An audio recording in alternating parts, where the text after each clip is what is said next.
যে নারীকে ঘুমন্ত অবস্থায় সুন্দর দেখায় সেই প্রকৃত রূপবতী।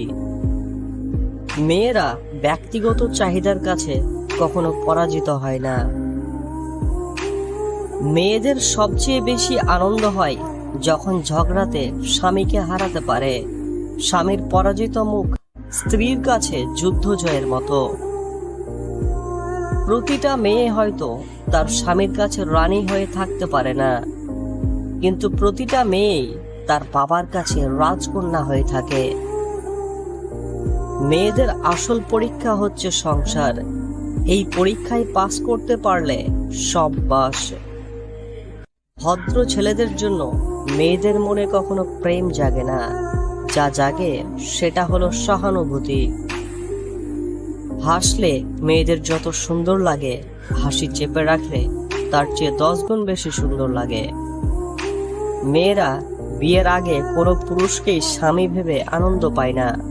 প্রেমিককেও তারা বিয়ের আগ মুহূর্ত পর্যন্ত স্বামী ভাবে না।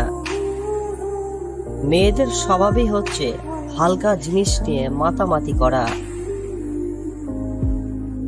মেয়েরা ভয়ঙ্কর দুর্যোগেও সাজ ঠিক রাখতে ভোলে না।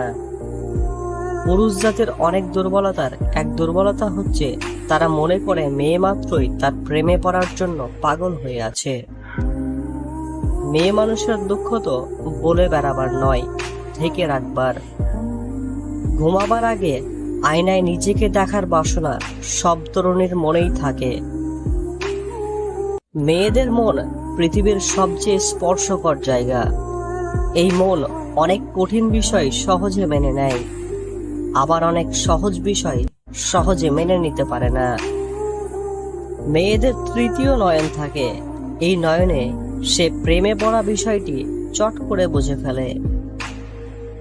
মেয়েরা গোছানো মানুষ পছন্দ করে না, মেয়েরা পছন্দ করে অগোছালো মানুষ। একটি ছেলে যখন মিথ্যা বলে তখন বোঝা যায় ছেলেটি মিথ্যা বলছে, কিন্তু একটি মেয়ে যখন মিথ্যা বলে তখন বোঝার উপায় নেই মেয়েটি মিথ্যা বলছে। পৃথিবীতে সব নারীদের ডাক উপেক্ষা করা যায়, কিন্তু মায়ের ডাক উপেক্ষা করার মতো ক্ষমতা প্রকৃতি আমাদের দেয়নি।